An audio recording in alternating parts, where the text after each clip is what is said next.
What is up, guys? It is the Sports Star Brad Walker, and welcome inside the Sunshine State Sports Jabber.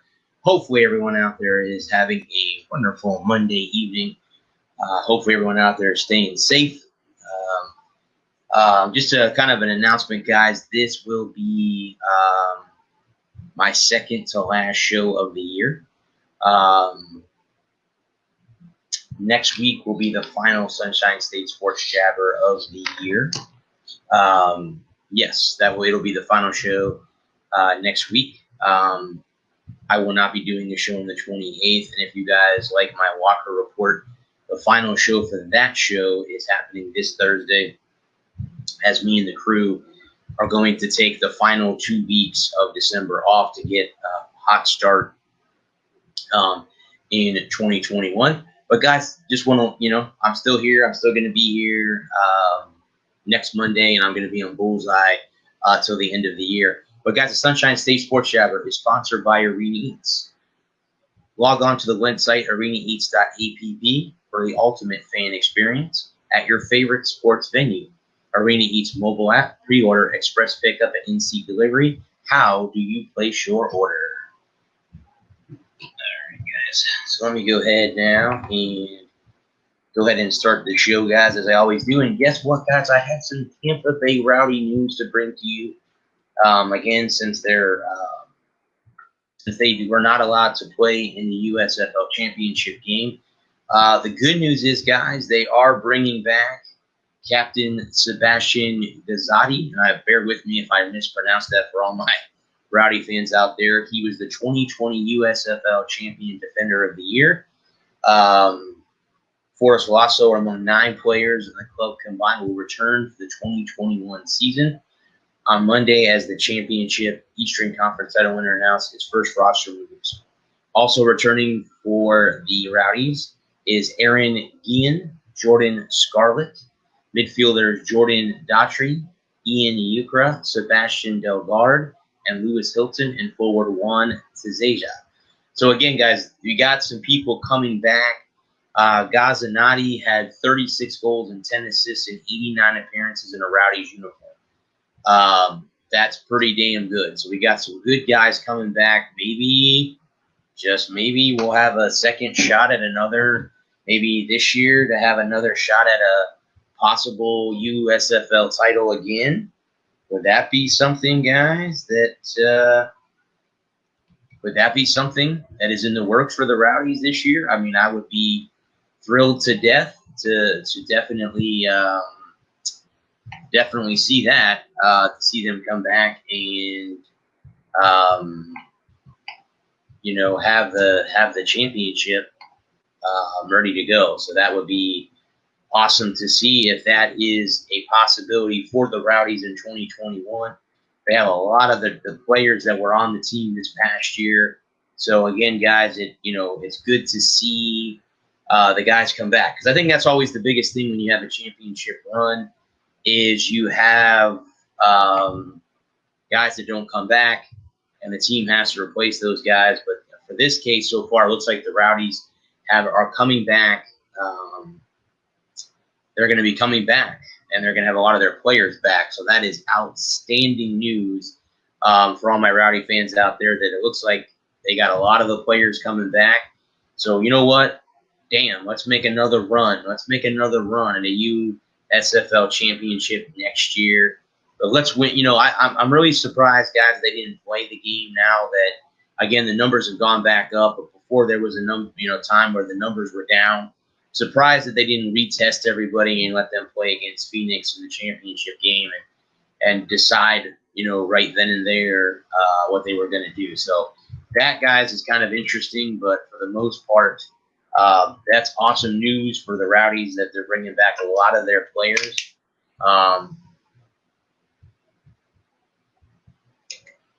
To me, I think that's good news for the Rowdies and everybody that's associated with them. So that's good news on the home front there.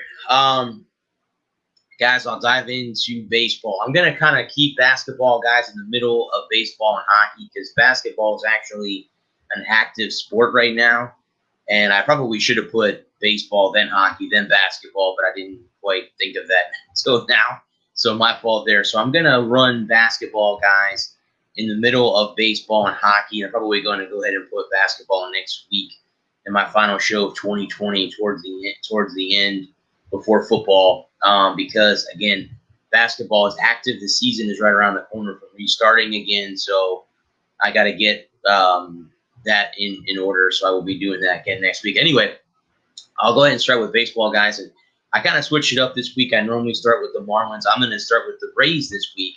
And there was an article written in the Tampa Bay Times by one Mark Topkin, who's very, very close to the Tampa Bay Rays. And by the way, he is predicting that their Rays have discussed bringing back pitcher Chris Archer. If you remember, Archer was traded to the Pirates for a group of players. And now with Charlie Morton signing with the Braves, they have a spot open that he would join. Again, they got Tyler Glasnow, Austin Meadows, and pitching prospect Shane Baez in that deal. So now, would there be a chance, guys? Would there be a chance that we will see one Chris Archer back in a Rays uniform in 2021? Again, I wouldn't count anything out this year, guys. Really, honestly, don't count anything out. Former Ray Hunter Renfroe signed a one-year deal with the Boston Red Sox. So don't count anything out of this year. This year's been a very, very odd year for a lot of things. So to me, don't think that can't happen. I'm just wondering, for all the Rays fans out there, how would you like that deal? Would you like that deal to be? Would you like that? Would you like to have Chris Archer back in the thick of it, or would you say no? Let's not do that. So we'll see, guys, which way the front office goes. He did have a 3.69 ERA with 1,146 strikeouts across 1,063 innings, while earning 2 All-Star nods and a 5th place finish in the Cy Young Award in 2015 when he was with the Rays. So again, guys, he would be coming back to that. Now, I wanted to give you guys some good news about the Rays before I really got into the crappy news that I have just heard, or I heard a couple of days ago, and I was waiting to do this show, and now I have an opportunity to do this. If you guys have not heard, Stu Sternberg is still pitching the whole Montreal, Tampa Bay thing coming up after the lease is up for the Rays in 2024. He wants to have half the season in Montreal and half the season here. Now, again, we've been through this time and time again. I've heard Rays fans that are pissed off, and I've heard people that don't care. If you're a Rays fan, you should care. Because hear me out when I say this. This guy is single-handedly going to take your baseball team away from you. He is going to take them away from you unless a new stadium deal can be made.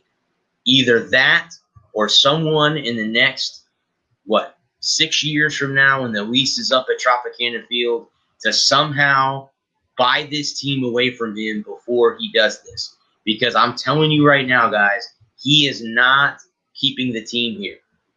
That is not what he wants to do.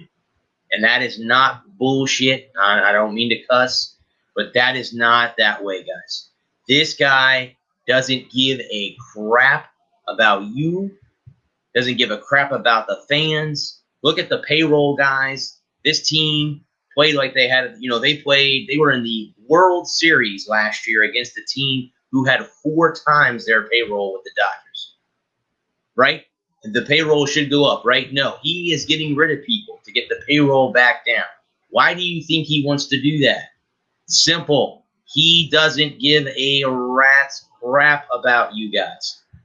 All the Rays fans out there need to open their damn ears and understand he does not give a crap about you. He doesn't. Because he wouldn't be doing this crap with this half Montreal, half St. Pete thing.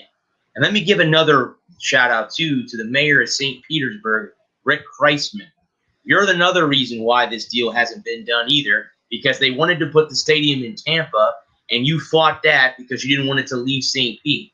But I guarantee you, sir, that once they move out of Tropicana Field, the city will flourish off of that site. Right? Yes, exactly. So again, you're going to make money one way or the other. So you are a part of the problem too, and why this is not getting done. They had a spot in Ybor to put the stadium there. Everybody seemed to be thrilled that they were going to put a new stadium in Tampa, move the team to a closer area where it could be easier accessed by everyone north and south of the team. But no, that was canceled too. So now, Mr. Kreisman, I have to ask you a question. You want to share your franchise with the owner who wants to put this team in Montreal. And let me ask you this question too, Rays fans. Let me ask you this. If they go to the playoffs or a World Series, what happens if Sternberg says, you know what? We're playing the playoff games in Montreal and not in St. Pete because they drew more up there than we drew down here. How would you like that he took your baseball team away from you and put them up in Montreal? Guys, it's not going to work, number one. There's no way that the MLPA will approve this. It's not going to happen. But again, just think about this because you know what, guys? It could become a reality. Someone needs to go out and either buy this team for Sternberg or do something with him because let me tell you guys, he is going to take this team out from underneath you. And as a fan of a team that's in the same division, I love the fact that I can go to a Rays game, no matter if they're playing my team or they're not, and I get a chance to go to a game, and I don't work too far from Tropicana Field. In fact, I work probably about a mile or 2 mile walk away. That's it. So I'm not that far away. Again, I know everyone bitches and complains that it's where it's located. There's nothing around. No, there isn't anything around. Other than Fergs, there isn't. It would take a long walk to get back to downtown St. Pete where all the entertainment is. Yes, that's the issue. It's been that way forever. But you know what? Even when this team is winning, no one shows up to the stadium except for the season ticket holders and the people that are the diehard fans. They're the only ones that show up. They're not drawing any new fans, guys. And you know what? That's what Sternberg wants you to do. He wants to not have fans in the stands so that he can move this team out from underneath you. Because that's what he's going to do. That's what he wants to do. Plain and simple. And if you can't read between the lines and see what he is doing, then you're living under a rock. I know we're in the midst of COVID. I understand things have changed. We're not, anything like that. But let me tell you something right now. That is what he wants to do. He wants this team he wants the St. Pete people to stop coming to the games so he can move this team out of here and profit off of them somewhere else. Because I guarantee you know what city's knocking on the door for a baseball team? Las Vegas. And I guarantee you if Vegas comes to him and says, you know what, Stu, we'll give you a stadium in Vegas. He'll move this team out of here as fast as you can snap your finger. Because that's what he wants. He wants a new stadium. And he doesn't care whether he feels that he just wants a new stadium for his team. And they deserve it. This team has won 90-plus games. They were in the World Series this past year. And, again, guys, no one's going except for the diehard and the season ticket holders. And, let me ask you season ticket holders real quick. Because I was a season ticket holder of the Tampa Bay Lightning, and Jeff Vinik treated us like royalty. I don't think Stu Sternberg gives a crap about you either. He doesn't give a crap about you either. So, again, you guys need to either one or two things. Either you need to get rid of Stu real quick, or someone needs to step up in the Tampa Bay area, or somebody from outside here that wants to keep the team and knows that this area is blossoming. Downtown St. Pete, downtown Tampa, we are blossoming here in Florida. Yeah, I know we're up in COVID cases. Whatever. Everyone's up in COVID cases. I don't want to hear that, I don't want to hear that baloney from the media that this is the worst state for COVID. Okay, New York was bad. California is bad. Don't tell me that we're the worst state. Again, that's the media pushing the panic button to get you to panic because that's what they want you to do. Plain and simple. So again, listen right now. Stu is taking this team away from you guys. You need to wake up and do something. Somebody needs to step up. Now, I know it's going to – no one – I'm not talking to billionaires, obviously. I'm aware of that, guys. I'm just saying – someone needs to step up and buy the team, or this team is going to go bye-bye. and there will be no more Rays, and there will be no more baseball in Tampa Bay. Because why would an owner want to come here and put them in here if they can't get anyone to? They can't get a new stadium and they can't get fans to come to the games. Just saying. So again, hopefully in the next few years we can get a real owner. And Mr. Sternberg, if you're listening to this, I know you're not, but if you are, you yourself, sir, you are a piece of crap. And I'm going to say that out loud. I'm not worried about me, but you're a piece of crap of an owner. Compared to the other two owners that are in here, with Jeff Vinik and the Glazers in Tampa Bay for the Buccaneers, you, sir, rank third on the list of three, and you should be fourth. You shouldn't even be on the list, to be honest with you. You're that bad of an owner. You're going to get yourself in trouble.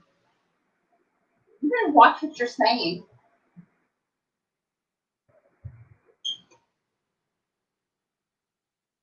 Next up, guys, as I was rudely interrupted, the possible trade with the Brewers and the Rays could be that the Rays may right now the Rays don't have a catcher. Mike Zeno and Kevin Smith are gone. So now the 40-man roster is Fernando Hernandez. He has not played an A ball yet. They don't have a catcher. So they need a catcher. Current choices would be Manny Pina, Jacob Nottingham, and David Fuentes. That takes Nottingham, the target most likely to bring back a strong return from Milwaukee. So that could be a trade. They could trade Joey Wendle for Nottingham and Alex Ramirez, and then they would get Joey Wendle in that trade. But that is that, guys. And you know what? If I get in trouble, I get in trouble. I really don't care. I'm speaking my opinion. I'm allowed to have an opinion, and that's what I'm going to do. I got interrupted. I apologize. But let me just say that, if I get in trouble, I get in trouble. I'm allowed to speak my opinion. People can call the president a piece of crap. I can call an owner in the Tampa Bay area a piece of crap, too. So now we'll go ahead, guys, and jump to the Miami Marlins. Now, Jeter, again, is trying to get this team back. The Marlins, again, guys, were a team that made the postseason last year despite COVID. They were able to make the playoffs. They lost in the second round to the Atlanta Braves. So what could that be?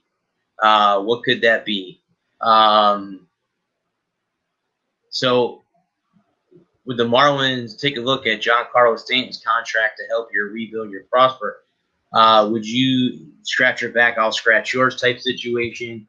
The Yankees attempt to poach first rounder Trevor Rogers, whose 2020 debut was a bit less than overwhelmingly positive. So right now, guys, it seems like to me from what I'm reading is that the Marlins and the Yankees are in talks to make some trades there. So that's interesting that your owner is making talks with the former team that he made great for so many years that he played for the Yankees. But that is that. I mean, plain and simple, that is the way it is, guys. I mean, that's the way it is. But what I'm saying is that we'll see what the Marlins do in trade. They do have a kind of a competition at second base as Isan Diaz is embracing it. So he had a rough rookie season, but he is one of those guys that will be in competition with Chad Chisenhome, who's the Marlins' fourth-ranked prospect. So again, guys, they have some young guys at second base that they could bring in. Diaz is one of the 4 players that was acquired in the Christian Yelich trade. So again, he posted a 182 average with 1 RBI, 3 runs, and 7 strikeouts and 22 at bats over 7 games. So let me just say that to you right now, guys, that me personally, I myself can see it's good to have some kind of it's good to have some players there in all reality, and it's good to have some competition, especially if it's young competition. because you know you can get a chance to come back, and play on a team that I think is up and coming this season. So, like I said, I mean, the Marlins, again, guys, did make it last year to the playoffs, despite that. So I'm telling you right now that could very, very easily happen. And, it's good to have some competition there, for the Marlins. Here's some holiday cheer, guys, for everyone out there. Happy holidays to everyone out there, whether you celebrate Christmas, Hanukkah, Kwanzaa, whatever you guys celebrate. Happy holidays from the Sunshine State Sports Jabber and the Sports Nerd and NGSC Sports. Which, again, Sunshine State Sports Jabber is part of NGSC Sports. Remember the website, ngscsports.com, for all your current sports content. So, again, guys, Marlins have a little bit of joy for pre-K students with games gifts at Marlins Park. Marlins Park, with a half a dozen pre-K students in front of him on Friday, it was time to play some catch. Johnson, the Marlins catcher during the 1997 World Series, had caught from some big name such as 12-year MLB run.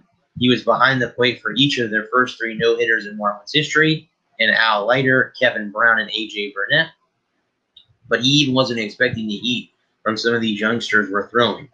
As a part of an hour-and-a-half fun for close to 30 students who entered the pre-K program, a CNC, which is a non-for-profit organization in Miami, allowed them to come and play catch with the backup catcher.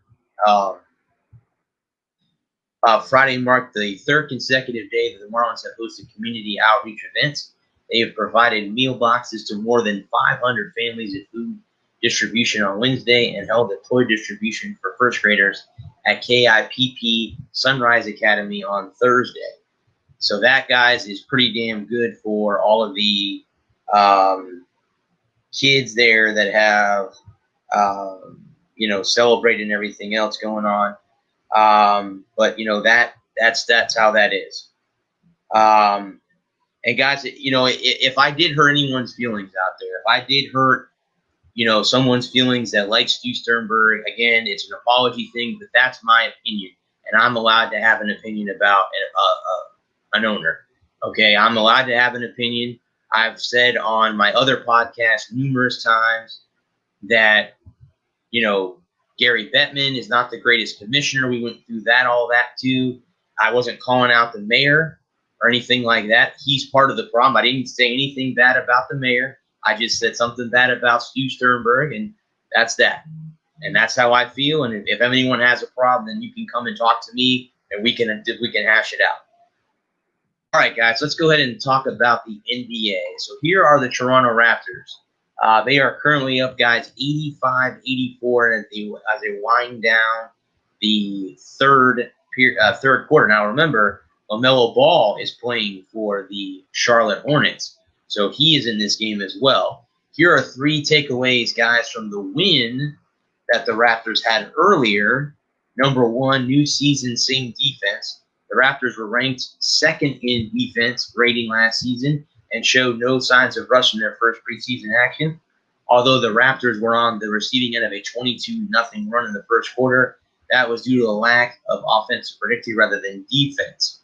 Fred VanVleet, who just re-signed with them, displayed amazing perimeter defense that the Raptors faithfully are accustomed to seeing. Rookie Macau Flynn was one of the amazing throughout the entirety of the game, with his defense being one more glaring prospect of it. Number 2, Matt Thomas is more than a shooter. He's an MVP in his game. Usually Matt Thomas. Let's see, guys, what he did in the game. So he stepped up. He's been more of that. And then the third thing is Toronto Raptors have done it again with Machami Flynn. The 22-year-old brought it as well. Flynn tallied 9 points and 4 assists while being a game-high plus 35 on the court. So there you go again with that. So, again, now you have these guys stepping off the bench. Again, that always will help you win a championship. The Raptors won the title in 2019. So let me just say that to you right now. They won the title. Now, I know they had Kawhi Leonard on the team, but that team was very good. The team was very good a year ago as well. And the reason, guys, you're wondering, why in the heck am I covering the Toronto Raptors when they're a Canadian team? Guys, they're playing their home games at Amalie Arena in Tampa, Florida. They're in Florida, so I'm covering them because they're playing their basketball here in Florida. They did beat the Hornets 111-100 in their first preseason game. The Hornets are up 32-23 on that 22 unanswered point run. But then at the half, the Hornets trailed 58-51. In the third quarter, the Hornets struggled to generate any kind of offense. So that is that. The Hornets were unable to do anything. Lamar Ball played well. So this is preseason game number 2 between these two teams. And currently at the end of the third quarter, the Hornets lead by 2 points, 87-85 on that right there. So that, that to me, guys, is pretty good that's going on. That's going on. But, me, myself,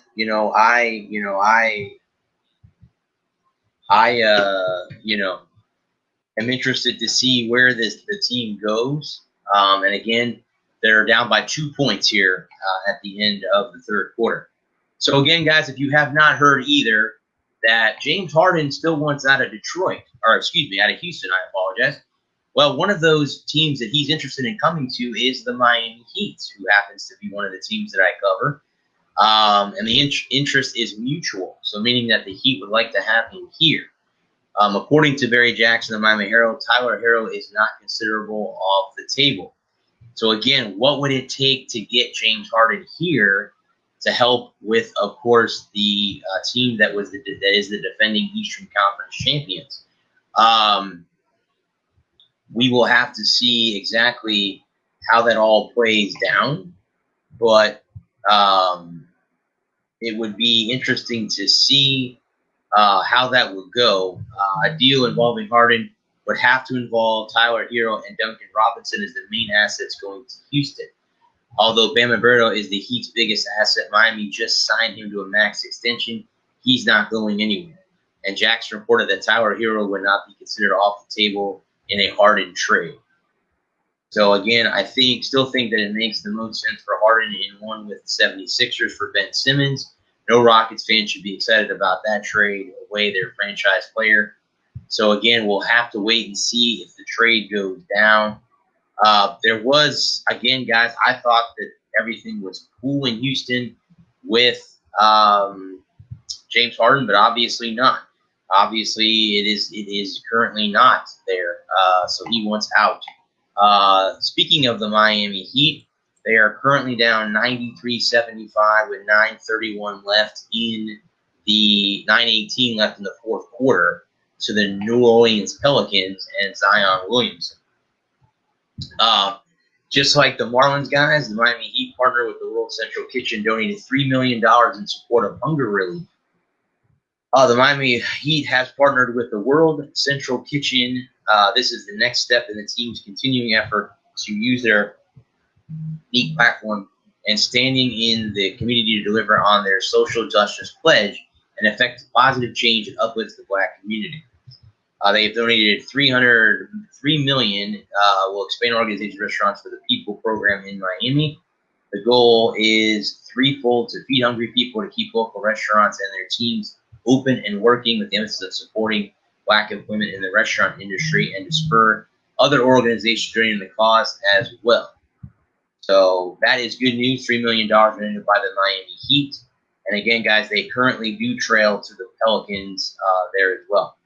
So, guys, now the last basketball team that I cover here in Florida is the Orlando Magic. And normally, like I said, I normally start with the Heat, but I went ahead and started with the Raptors. I kind of changed it up a little bit. The Magic lost 116-107 to the Atlanta Hawks in their first preseason game. The Magic don't play again, guys, for a couple days. But on the flip side, there was some good things that came out of this game.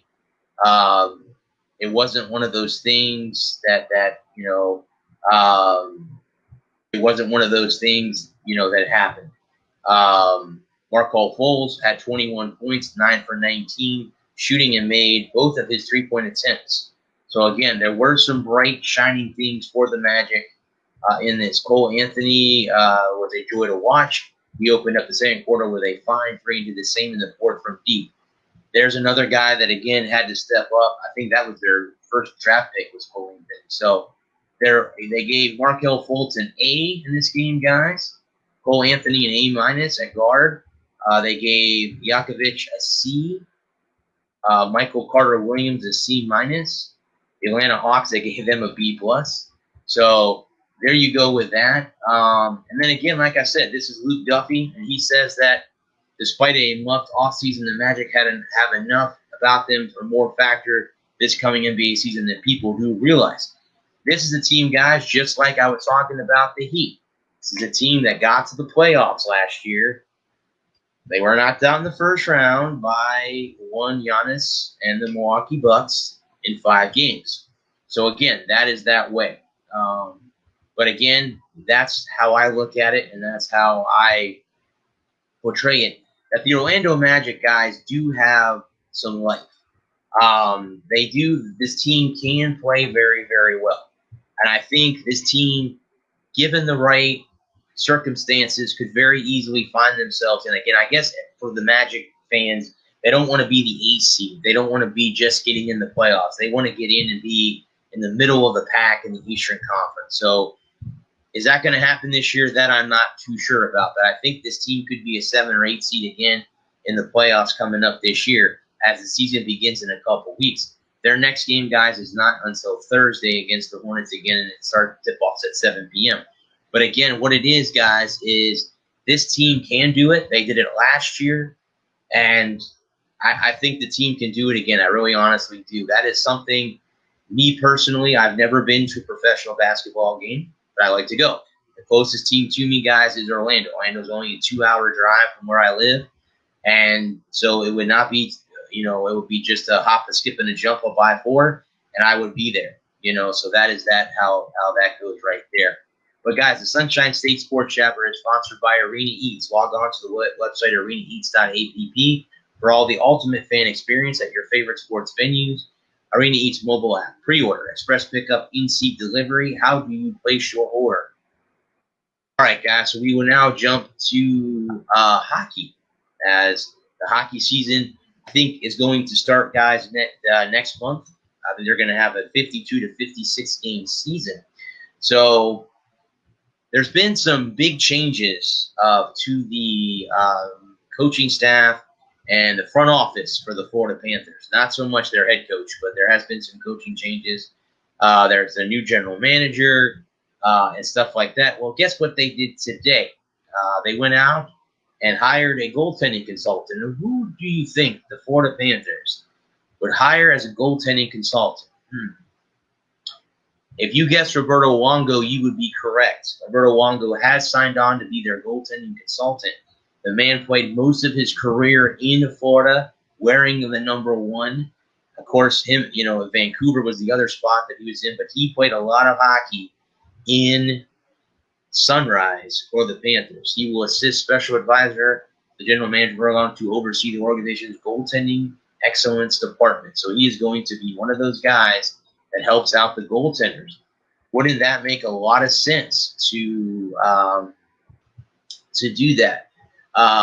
That sounds pretty good to me. I can't see why that was a bad move at all by the Florida Panthers. Let me just give that to you right now.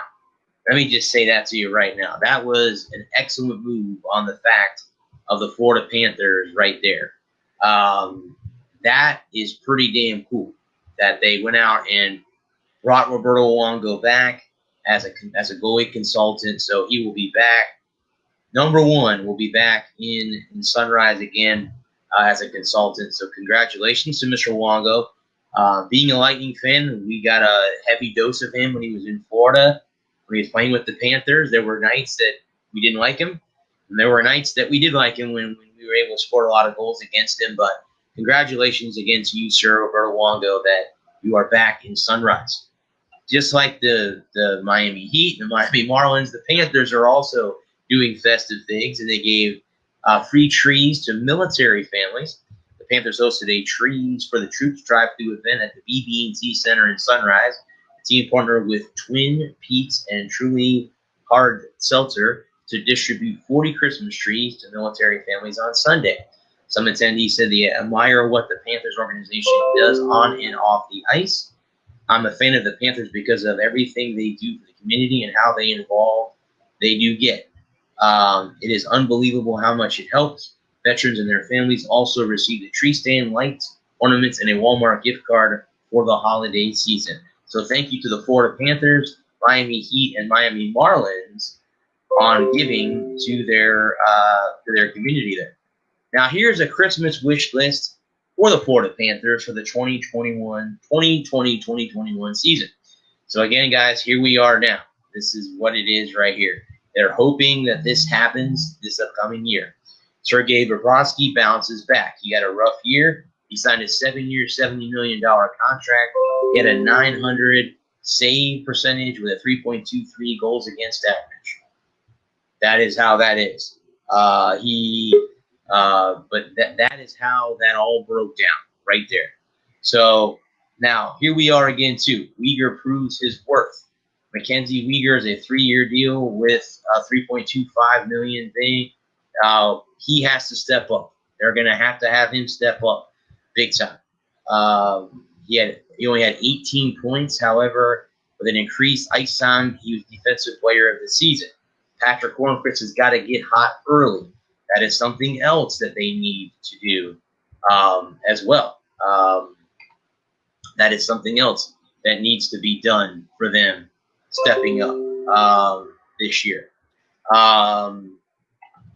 Rookies need to make a big contribution. Obviously, that's with almost every team.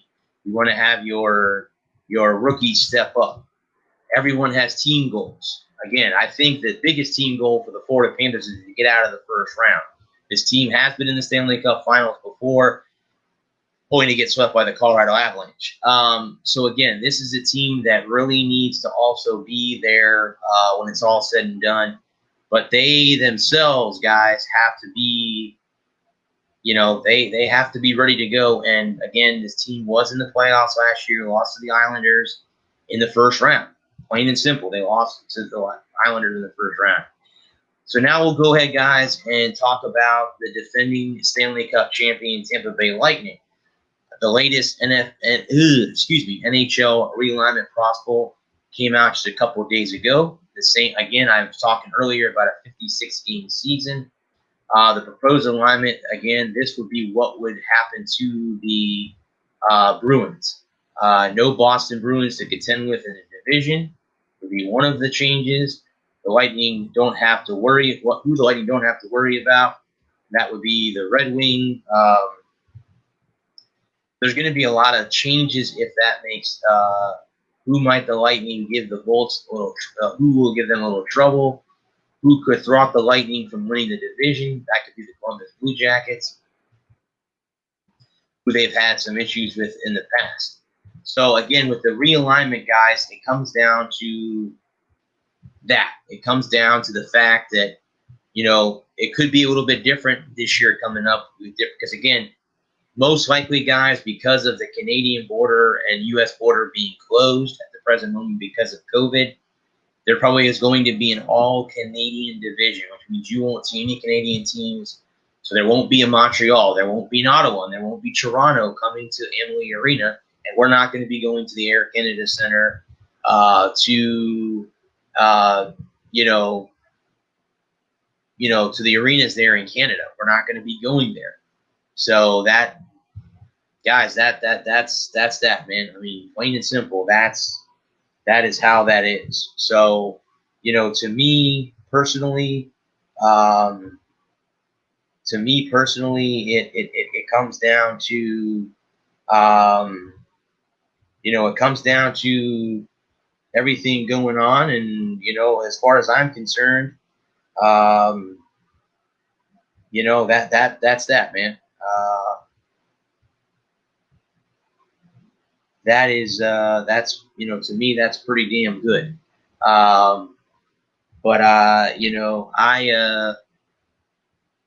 It's going to be different for the Lightning this year, guys. And again, they still got to make some room and try to get Anthony Cirelli signed. They got to get people to come back. So with that in mind, um, we'll have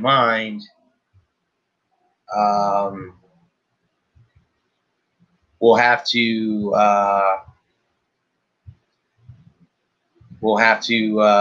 on, guys. I'm having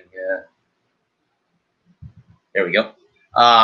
They're going to have to get back Cirelli. They're going to have to get back. They re-signed Sergachev, and one of those teams that could take that on would be the Red Wings. You know, Steve Yzerman. There has been talks with them as well that you would see that coming up. But, you know, it would come down to the fact that you we'll have to wait and see. Is there a big trade possibly? Alex Killorn has been one of those names that has been mentioned to be traded to Detroit to dump some salary so that we can get Cirelli and get Erik Cernak re-signed. That's the biggest goal right now, is to get those guys back. Yes. Do I want to see Alex Killorn go? Absolutely not. Do I want to see Yanni Gourde go? Absolutely not. I want to see Tyler Johnson go? Absolutely not. But guess what, guys? This is what happens when you win a championship. The guys that you have that are not under contract now are due contracts. So now what do you do? You have to do something. And the funny thing is, you got to do it. So you got to make some roster cuts, and that's going to be interesting to see what the Lightning do, you know, when it comes down to it. So here we go, guys, now with what did the core group of players made raising the Stanley Cup that much sweeter. Any team that lifted the beautiful trophy this year would have had to overcome a lot, but this team had especially been through it. So the Lightning, again, guys, it's pretty cool. They did win the 20. Again, if you think back to last year, they got swept out of the first round. They were the President's Trophy team, 64 wins, and they got swept out of the first round by the Columbus Blue Jackets in 4 games. Then what happens? Who do they get in the first round of the playoffs this year? The Columbus Blue Jackets, the same team that swept them out of the playoffs a year ago, except this time, game 1 that went a whole game more, went 5 extra periods, 8 periods total. So that's 2.5 games, or 2 2/3 games in 1 game. The Lightning won in overtime on a Braden Point 5 overtime goal, which would then propel them to win the series and move on to the next round. From that point, they then would dispatch of the Boston Bruins, a team that was in the division with them. And then, of course, after that, they would take care of the New York Islanders in the Eastern Conference Finals to move on to play the Dallas Stars in the Stanley Cup Finals, which they were able to dispatch the Stars in 6 games. So again, as I've been told, guys, and I have to kind of agree with this, that the Stanley Cup is the hardest trophy in sports to win. Hands down. That's what I've been told. And I agree with that. I think if you think about it, during a normal circumstance, it's an 82-game regular season. And think about this. If you go to 7 games in each of your series in the playoffs, just want to let you think about that. That's 28 extra games. If you do the math, that's 110 games. That's the most, other than baseball, what you would have to play.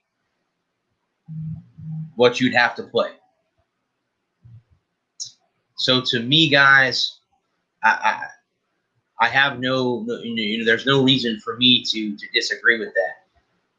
Everybody, every hockey team, it goes through that. It's coming down to that. And the Lightning overcame a lot this year. Let's see how it goes this upcoming year with a shortened season. Again, we only have what could be a 56-game season. You're going to have new divisions, teams that you're not used to playing all the time will now be your division opponent. Again, like I said, if it's realigned, they won't be playing Boston. It'll be Columbus. So like I said, guys, that's the way it can go. But again, we'll have to wait and see when the season gets closer. I think again they're going to start. I think January 15th. So let's think about that, guys. Today is December 14th. That is 1 month and 1 day away from the National Hockey League starting back up. That is outstandingly cool to see that we are just a month away from the hockey season starting up again. Basketball's already started with the preseason. It's damn cool that we did that. Let me go ahead, guys, and I'm going to jump into football.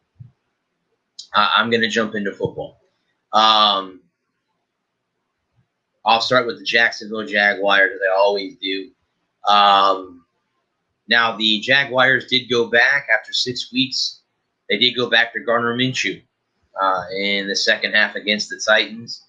Now, unfortunately, it did not make any difference as they lost 31-10. Glennon would be benched, proving he may not have been the team's best option in the week after all. Again, when you're facing King Henry and the Tennessee Titans, who were already up 31-3 prior to one Gardner Minshew coming in the game, it was pretty interesting to say the least. Minshew was unable to play coming out of the team's bye week due to a thumb injury. So Jaguars coach Doug Marrone, I think, has 3 games left, guys. I'm going to be dead honest with you. I think he's got 3 games left. And I can honestly say that I think he has 3 games left with that. You know, I really honestly can say that. I think he's got 3 games left and he's going to be fired as the Jacksonville Jaguars head coach. He had his run. They got to the AFC Championship game a few years back and lost to the Patriots. But that's been the closest that the Jaguars have been since the Mark Brunell days when Tom Coughlin was the head coach. And actually, Tom Coughlin was their GM in Jacksonville, and that didn't work out either. So, you know, let's just say that. So, obviously, Shaka Khan will have to revamp his team next season. I mean, that definitely is going to have to happen. That will definitely will have to go down and will have to happen. Now, one of those potential replacements for one Doug Marrone is one Urban Meyer. Urban Meyer has not been close. The last time we saw him coaching was at Ohio State when they won the national championship. He could very likely be the guy that they come to. He's currently working for Fox on their college. So let's see if Mr. Khan pulls that table and says, hey, you know what? Maybe that's what I want to do. Maybe that's the change I think this team needs. This team may need that kind of run. I don't really know offhand, but to me, it is what it is. You know what I mean? It is what it is. And the funny thing is now the Jaguars sit not too far away, and now they're sitting here, and they're sitting number 3 behind the Bengals and the Jets. So here's how if the draft started, the draft is going to be held in Cleveland from the 29th to May 1st. So again, that's 4 months away. But here how it is right here, how the draft would be today. Right now it would be the Jets, Jaguars, Bengals, Chargers, Falcons, Panthers, Cowboys, Dolphins would get the pick from the Texans. Eagles, Lions, Giants, 49ers, Broncos, Vikings, Patriots, Bears, Raiders, Ravens, Arizona, Dolphins, Bucks, Seahawks. The Jets from the Seahawks, Colts, Browns, Washington football team, Tennessee, Jacksonville will get their pick from the Rams, Green Bay, the Saints, the Bills, the Steelers, and of course the Kansas City Chiefs, who are the defending Super Bowl champion. So again, with that in mind, that is where it would go right now. Now, Jacksonville would have to have the Jets win 2 games in their remaining 3 for them to get the number 1 overall pick. Now, everyone is eyeing one Trevor Lawrence out of Clemson. That seems to be the overall number 1 pick. If somebody got to the number 1 pick, if somebody down the road said, we're going to give you this guy for the number 1 overall pick, would it be traded? Would there be a trade? Would there be a trade out there?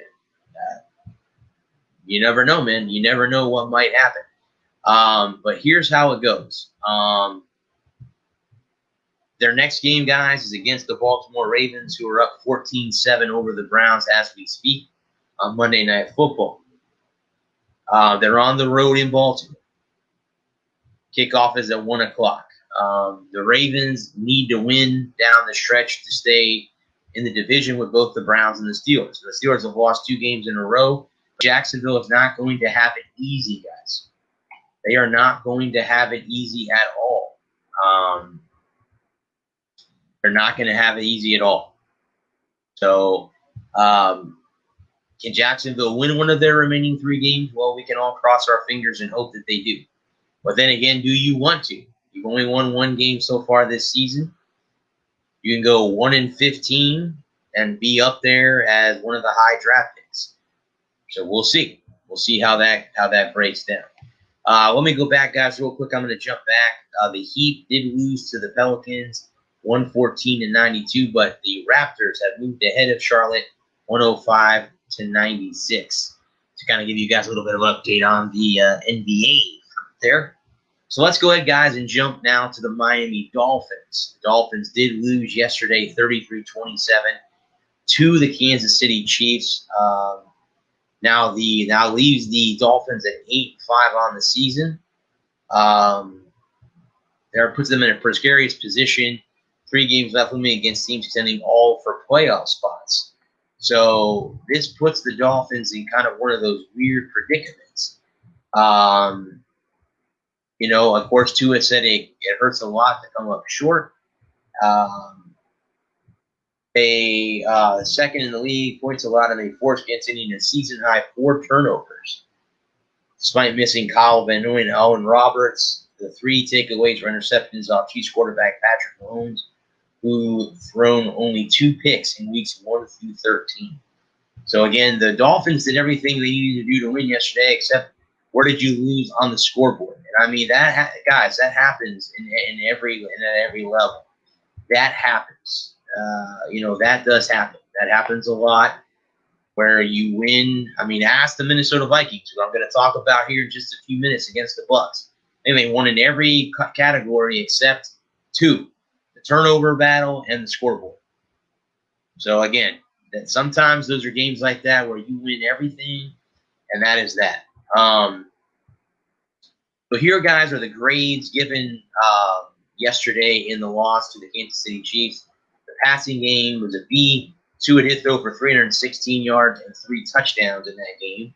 The running game was a D. And again, as we all know, I watched an interview today with watch interview on YouTube today, and they talk about how the running game is important. And if you can run the football, it opens up the passing game, and you're a lot better football team.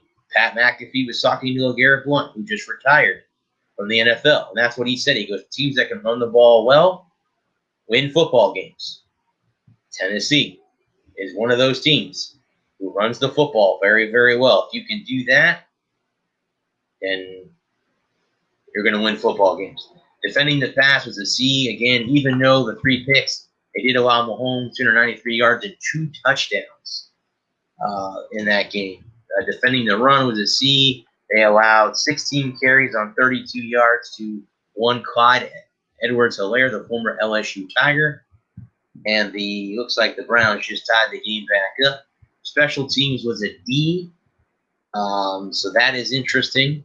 They allowed a 67-yard punt return for a touchdown, and coaching was a B for against the team like the Chiefs.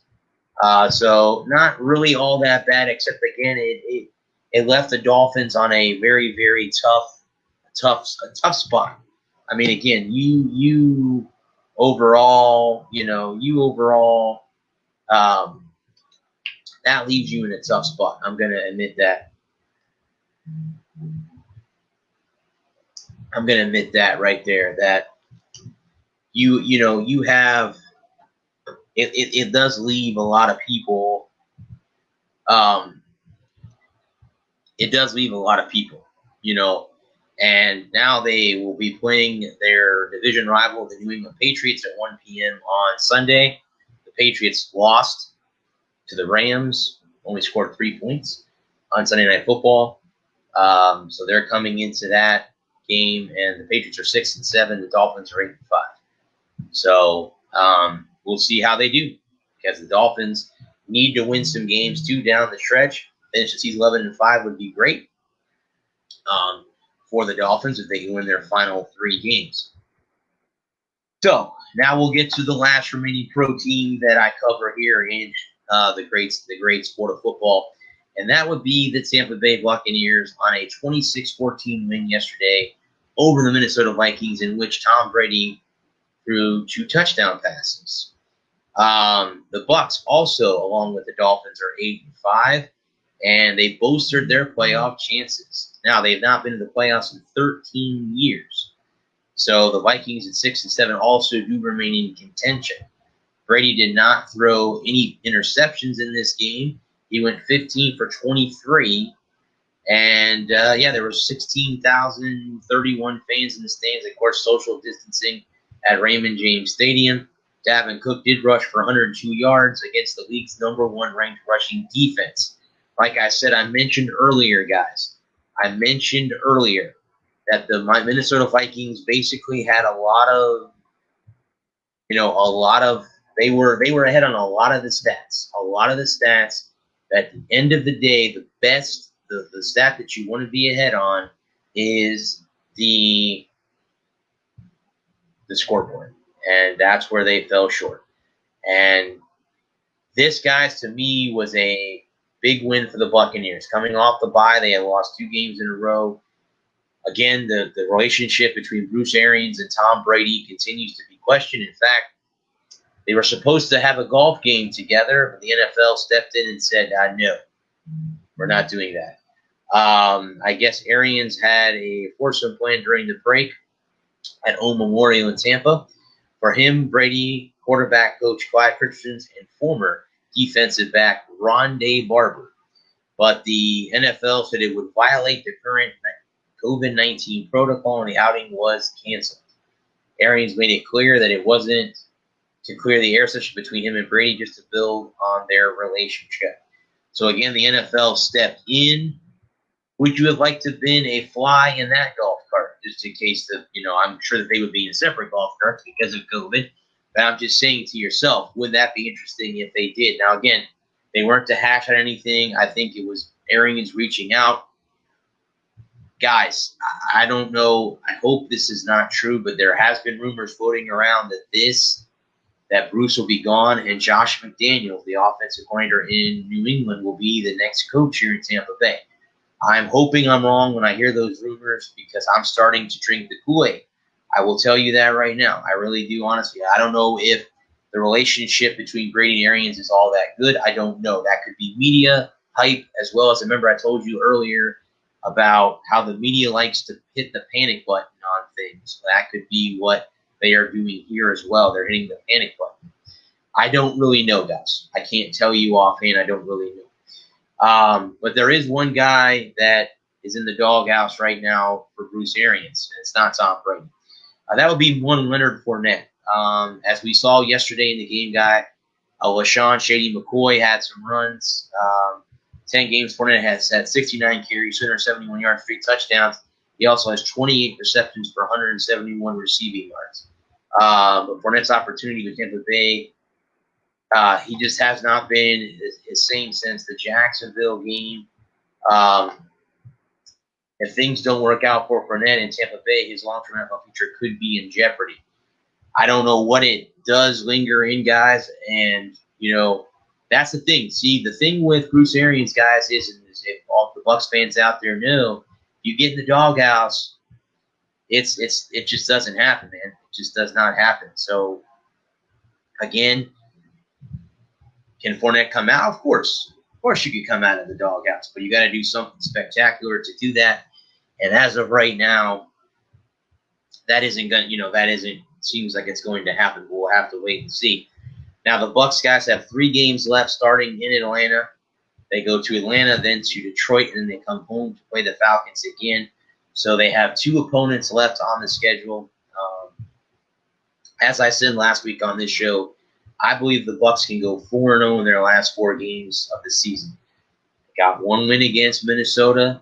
Let's see if they can win against Atlanta. If they do, they'll finish 11-5 on the season. I think I had them in the 10-6, 11-5 category. Excuse me, this year. Anyway, so that would be interesting to see the least. Kickoff is scheduled for 1 o'clock, guys, in Atlanta on Sunday. So we'll have to wait and see how that goes. There are some Saturday games this week coming up, guys. I'll be talking about one of those Saturday games, not the NFL. It'll be a college football game coming up. With that. It's winding down, guys, in the 4th quarter with 8 seconds left. Actually, it has just gone final. The Raptors beat the Hornets 112-109. So they have beat Charlotte on both preseason games. So good start for the Toronto Raptors in the preseason. Let's go ahead, guys, and I'll finish off my show as I always do with a combination of college football and basketball. Because the football season is winding down for some of these teams. I will then be talking about men's and women's basketball. And I want to know, guys out there, message me on Facebook. Let me know if you guys want me to cover baseball and softball, because I'll be more than happy to cover as much as you like me to cover on here for the college level. Now, we'll talk about the Miami Hurricanes football team. And, yes, where were they on Saturday? I don't know. That's the question. They lost 62-26 to North Carolina. This was a team that was kind of one of the powerhouses in the ACC. I think they were the 2nd or 3rd best team in the ACC behind Clemson and Notre Dame, obviously. Or Notre Dame, Clemson, however you want to rank those two in front of each other. Miami gave up 778 total yards. By the way, guys, that was the worst defensive performance in program history. They gave up 62 points and 778 yards. There is no words to describe that, guys. I mean, let's just say that out loud. There is nothing. There's nothing to describe that one bit. Nothing. There is nothing that could, no. That is something that you didn't expect them to happen. It's going to be interesting to see how this team bounces back. I don't know, guys, if they're going to be playing Georgia Tech. That game was supposed to be rescheduled. It was a COVID game earlier in the season. I don't know if they're going to be playing on Sunday. The last I checked, it said it was canceled. So I don't know if they're going to be playing the Yellow Jackets this year. So now Manny Diaz will have to get his team back together for a bowl game, because they're 8-2, guys. So they're going to go to a bowl game. We'll have to see where Miami goes. There have been a lot of teams that have been invited to bowl games and have turned the bowl bids down because of COVID. They don't want to put their players in harm's risk or anything like that. So there have been bowl games that have been canceled and stuff like that. So there probably won't be as many bowls as there normally would be during a normal year and stuff like that. So Manny Diaz does have to – he shared the latest on, of course, his quarterback, Eric King. The NCAA has granted a free year of eligibility for all college players in 2020, which means seniors like King could potentially come back and play one more season if he decides to. So again, that'll be an interesting thing. King has thrown for 2,573 yards, 22 touchdowns, and 5 picks, completing 63.6% of his passes. And he's rushed for 520 yards and 4 touchdowns in an 8-2 season. He's a major reason why, guys, the Hurricanes are 8-2. Plain and simple. That's the reason why. So what is it? Do you believe that King will come back this year? I can't see why he wouldn't. If Miami can bring back a lot of the players back from this year's team, this team could be one of the elite in the ACC next year when it opens up. If Notre Dame comes back into the conference, we'll have to wait and see. That is that way. Hopefully, guys, the college football season will be a little bit different next year because hopefully they'll be able to do spring ball and all that stuff, getting ready for the upcoming season in August. Usually the spring games are in like April. So hopefully now with the COVID vaccine being released, maybe by the time we get to April, the numbers will be down enough for these kids to have an opportunity to play spring ball. And not just the Miami Hurricanes, guys. I'm talking about every college program out there to get back to what was the normal prior to COVID starting. Let me go ahead, guys, and jump into men's basketball. Just yesterday, guys, just actually 2 days ago, on the 12th, the Hurricanes lost to Florida Gulf Coast, 66-62. Both teams are 3-1 after the season is over. Let me go through the stats for both teams. The Eagles of Gulf Coast were 21-56, 37% from the field goal range. The Hurricanes were 25-29. They were 42%. 3-pointers, Gulf Coast got them there 13 for 30, 43%. The Hurricanes were 3 for 19, 15%. That's not going to cut it, guys, when you 3-pointers. 28 rebounds, 43 for the Hurricanes, 14 offensive rebounds, 15 assists for the Eagles, 8 for the Hurricanes, 3 blocks for the Eagles, 8 for the Canes, 8 steals, 7 steals for the Hurricanes, turnovers. Gulf Coast turned over 13 times, 15, and then when it fouls, the same number, 13 and 15. So again, the Hurricanes are going to have to clean that up. This is the first loss that the Hurricanes have had this season, and they only lost by 4 points. And again, if you think about it, they make 2 more of those 3-pointers, we will be talking about a Hurricanes win here today.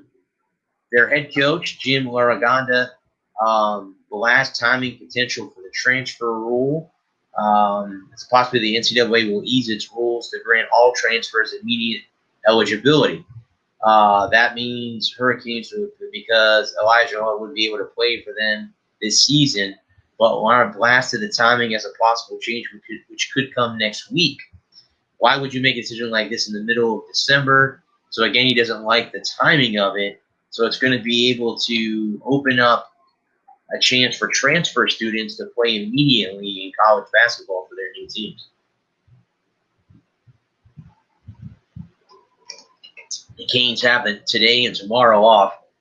They will play the Pitt Panthers Wednesday at 5 p.m. is when their tip-off for their next game again. Their next college men's basketball game, guys, is next week. So now I'll go ahead, guys, and go to the Lady Canes, who won a game today, by the way, 67-63 over the North Carolina Tar Heels. Let me give you the stats in that game. The NC was 25-69, 36% field goal percentage. The Kings were 21-67, 31%. The Tar Heels were 3 of 19, 15%. The Hurricanes were 9 of 30 from three-point land. Free throws, 10 for 22 for the Tar Heels. That's almost 50%. The Canes were 16 for 28, 57%. That's a great thing from the free throw line. They had 50 total rebounds. The Canes hit 18 offensive. They had 12 assists, 1 block, 7 steals, 11 turnovers, 23 personal fouls. Still won the basketball game. They will be playing on the 17th. That's Thursday. Their tip-off is set for 6 p.m., so they have already started their conference play. North Carolina is a conference team in the ACC, so they have already started their conference play for the Lady Hurricanes. Florida State Seminoles won a football game over the weekend, 56-35 over the Duke Blue Devils. This will mark that. So here are 3 things that we learned from their win. There is hope for the Florida State Seminoles and Coach Norvell. That's a good thing. That's a good thing that's true. The defense really missed Hassan all season. Hassan Nassaran, FSU let him lose for the first this year. Senior responded by leading 9 tying tackles, 1 pick. So that is a player that they missed all season. And, of course, there's still a lot of work to do to get this team back on track. Obviously, that is. But, again, I'm hoping, guys, that maybe, just maybe, the man of the hour is on his way to Tallahassee in the quarterback position. Because if you did not hear, for all my Seminole fans out there, former UCF quarterback Mackenzie Milton has transferred from UCF to Florida State. He will be there next year. He did transfer to begin his offseason because he can start the offseason workouts with the Seminoles. So he has transferred from UCF to Florida State to be there. Again, the Seminoles right now ended the season 3-6, 2-6 in the ACC. They have not, again, and I'm hoping that alumni and the fans will give Coach Norvell a chance. And you know what? Mackenzie Milton could be a very, very huge upgrade at quarterback if he can stay healthy again. If you do not remember, he had a 61% pass. He threw for 8,683 yards and 72 touchdowns with the Knights from 2016 to 2018. And of course, Norvell played against him a lot when he was the head coach at Memphis, so he knows him very, very well. So again, Mackenzie Milton, if you guys did not hear, has transferred to Florida State. He will begin that as well. That should be very interesting to see what kind of versatility he brings. Again, he had a ruptured tendon or excuse me. He had a he ruptured an artery in his leg that almost killed him in the USF game 2 years ago. In fact, guys, that was the USF game that I missed. That was the USF game in my first year as a USF media writer for iRock Media. That was the game that I missed. That was the UCF game I missed. And that was the game that Mackenzie got hurt in. So, but he was on the field for the last one. I was there this past couple weeks ago. We'll move to basketball, guys. The Noles did win 83-71, and there was a scary situation from the Florida Gators. I will get into that when I get to the Gators later on down the road here. But the Noles did win. Here are the stats from the game against the Florida Gators.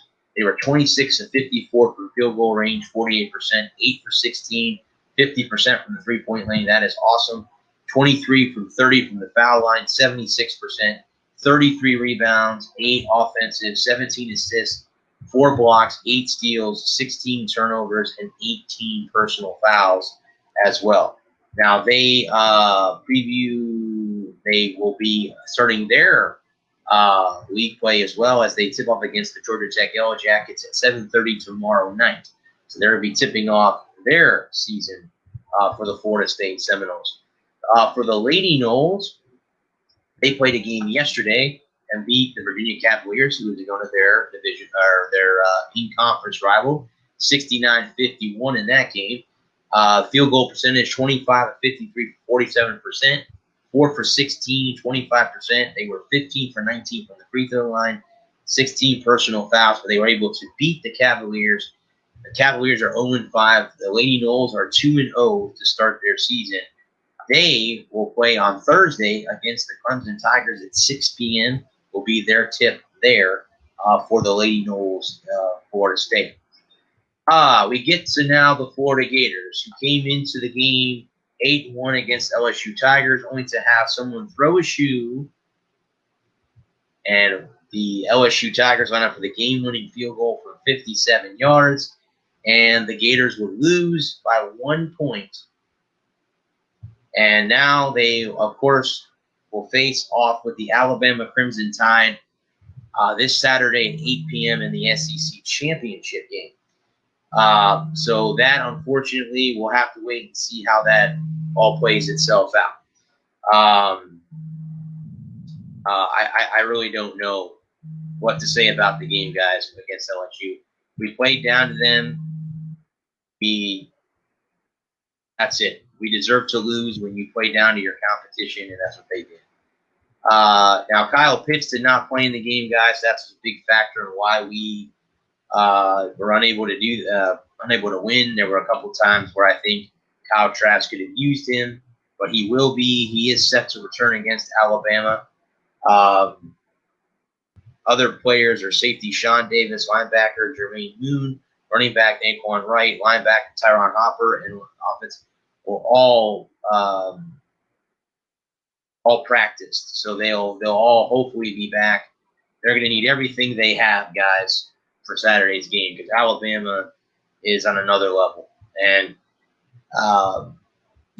they just hang 50-plus points in Arkansas over the weekend. So I'm just saying.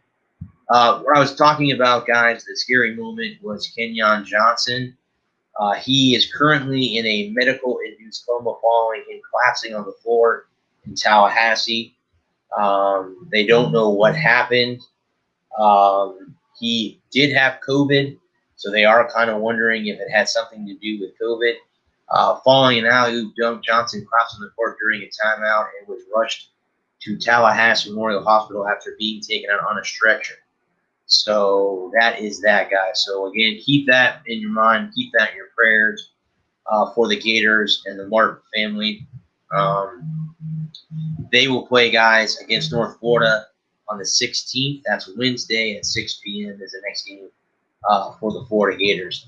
The Lady Gators won today 84-52. I don't have any field goal percentage or anything like that, but they did win over their Tarleton State Texans.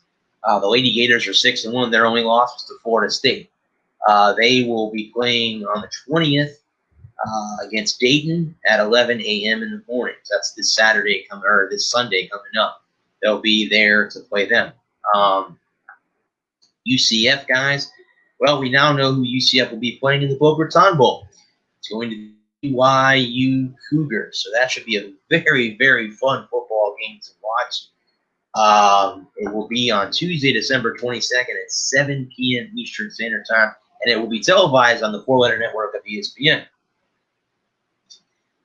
So that is interesting to say the least. It will be at FAU Stadium in Boca Raton.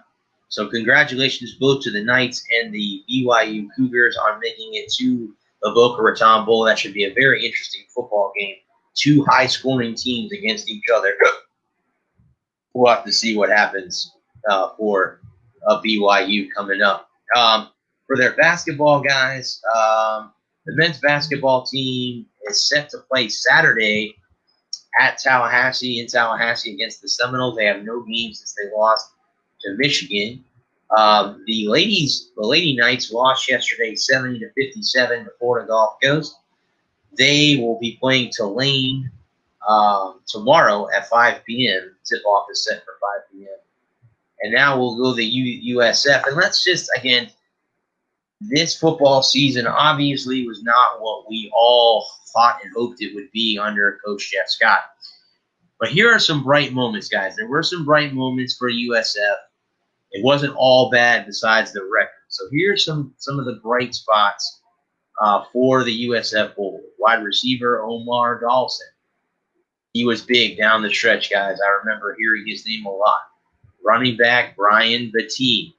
Me and Larry on Bullseye talked a lot about him in the final couple games. So he's another one of those guys that could take over for Johnny Ford since Johnny Ford is gone. Quarterback Contavious Marsh. Marsh was another one of those guys who was very, very good down the stretch. Defensive back Chris Townsell was another one. Linebacker Mac Harris. So there are some bright spots here. Defensive end Tamar Logan. there are a lot of bright spots and a lot of bright players. Hopefully, some of these players will be back next season for the USF Bulls as Coach Scott turns the clock to his season number 2. Now, the men's basketball team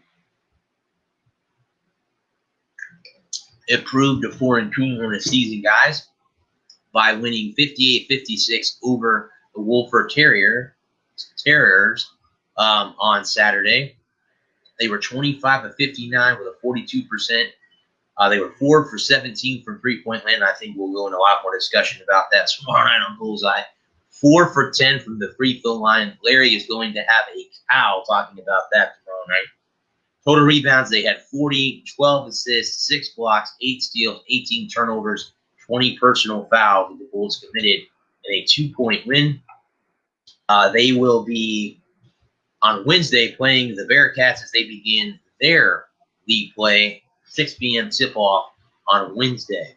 The Lady Bulls won 85-43 over Stetson yesterday to improve to 3-1. They have had an absolutely great season. Coach Fernandez has had them rolling, and they have done it again. They'll be their next game, guys, is on Wednesday against the Memphis Tigers. Tip-off is at 2 p.m. With that being said, guys, I want to thank you for joining me on Monday. Hopefully, I didn't get myself in trouble by calling the owner of the Rays a piece of crap. I mean, he is a piece of crap, but, that's me having my personal opinion on that. And if he has a problem with me, Stu Sternberg, you can get my number. You can call me. We can have a discussion. I don't think he cares. I don't think he's even going to hear about it, so it's not going to be a big deal. Anyway, guys, with that in mind, my Sunshine State Sports Jabber is sponsored by Arena Eats. Log on to arenaeats.app for the ultimate fan experience at your favorite sports venue. Arena Eats mobile app. Pre-order, express pickup, and in-seat delivery. How do you place your order? I want to thank you guys for coming on here and sitting with me for the last hour plus. I will have one more show in 2020. That'll be next Monday night. One more Sunshine State Sports Jabber for the year 2020. And I'm going to continue to do this show whether someone tells me that I need to shut my mouth or be careful with what I say. We're allowed to have an opinion. This is a free country. We're in America. This is a free country. So I'm going to continue to give my opinion on things like that on this show. And if someone has a problem with me, you know where to find me. But anyway, guys, thank you again for hopping on here with me. This has been the Sports Nerd, Brad Walker. This has been the Sunshine State Sports Jabber, part of NGSC Sports. Remember the website, ngscsports.com, for all your current sports content. Guys, I'll be on Bullseye tomorrow night at 9 p.m. Eastern Standard Time with Larry Frank discussing USF. And then I'll be back for my final Walker Report on Thursday night as we close out the year for that show with my co-hosts Adam and Lewis. Head on over there. It'll be StreamYarded again on there as well, so we'll get you guys on there. Hopefully we're supposed to have a 2.5-hour show, so I'm going to go all out and try to find as much stuff as I can moving forward. But with that, guys, thank you again for hopping on. Before I go, as I always do, I want to give a shout-out to our first responders, nurses and doctors who have fought the pandemic from day one. There's relief coming. You guys will be the first to get the vaccine, so hopefully that'll help get the numbers down in a timely manner. So thank you guys, all the essential workers. Thank you for doing what you've done through this last 9 months of what many people call hell. And hopefully we can there's brighter days ahead. I think the light's at the end of the tunnel. We're getting to the end of the tunnel here soon. Also to to our arms services, both active, retired, and the ones who have left us. Thank you for your sacrifices. I would not be able to talk to this microphone in front of me 3 days a week if it was not for what you guys do. Thank you very much. We just surpassed Pearl Harbor, one of the worst days in U.S. history, maybe just in front of 9/11. So just say that out there for that. Also, guys, to our domestic soldiers, our police officers, firefighters, and paramedics, thank you for keeping us safe here domestically. And as always, guys, thank you again for coming on, even if it was just for a couple seconds. Thank you for stopping in. I love all you guys, and I will see you back here next week for the final Sunshine State Sports Jabber of 2020. And I'm hoping that this show blows up in 2021 in a good way, not a bad way, in a good way in 2021. I'm going to be here as long as I possibly can. But until then, guys, this has been the Sunshine State Sports Wrap. I am the Sports Sir Brad Walker. Peace.